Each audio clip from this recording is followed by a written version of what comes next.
In this video, we're going to talk about NinjaTrader's charts, specifically the data box. And in order to pull up the data box, we're going to go ahead and have our chart running here. Let me connect real quickly. Go back to my chart.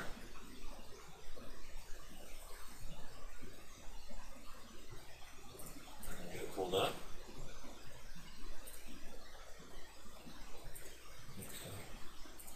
Back to my chart here. We have the market currently trading, and I'm going to pull up the data box. And it's this little button right here. You can get it by either clicking or right-clicking and going to Show Data Box. And I'll change over to my crosshair.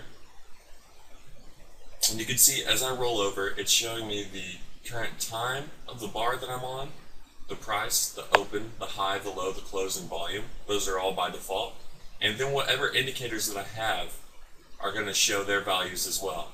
So here I have the stop level low, stop level high, stop low previous, and stop high previous. These are all going to show the values as well, so you can get an accurate idea of what the numbers are, because sometimes with like a moving average you can't tell. So I'm going to go ahead and add an indicator or two so we can see more of this.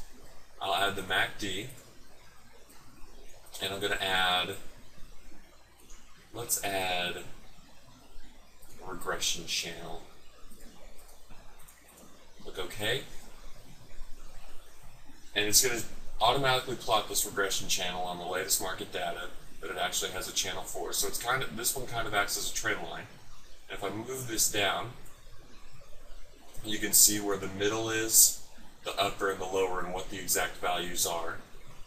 And then down here you can also see what the MACD is, the moving average of the MACD, and the difference between the two. So that's what this little oscillating up and down part is down here.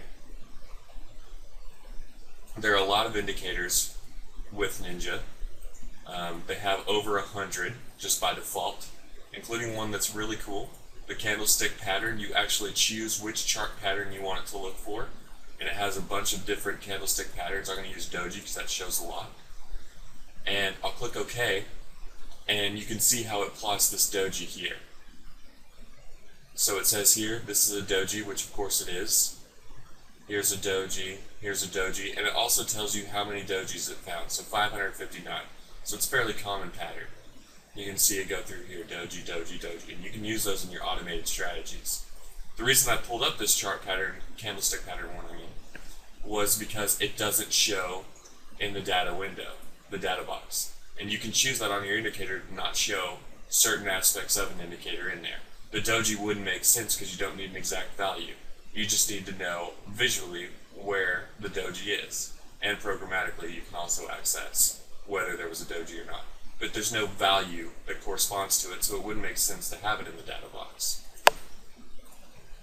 Other indicators it includes are the ADX, CCI, there's buy and sell volume pressure. And a new addition to NinjaTrader 7 is the zero lag EMA. I'll add him as well. And the chart's going to get kind of crazy, but we have our CCI plotted, our ADX, and this little orange line you can see.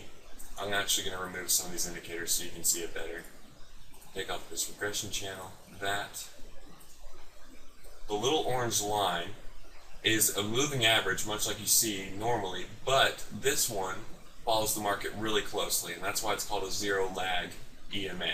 So it's an exponential moving average, but it follows the market very closely. And you can actually color code this indicator, whether it's rising or falling, and execute your trades based off just whether this is rising or falling.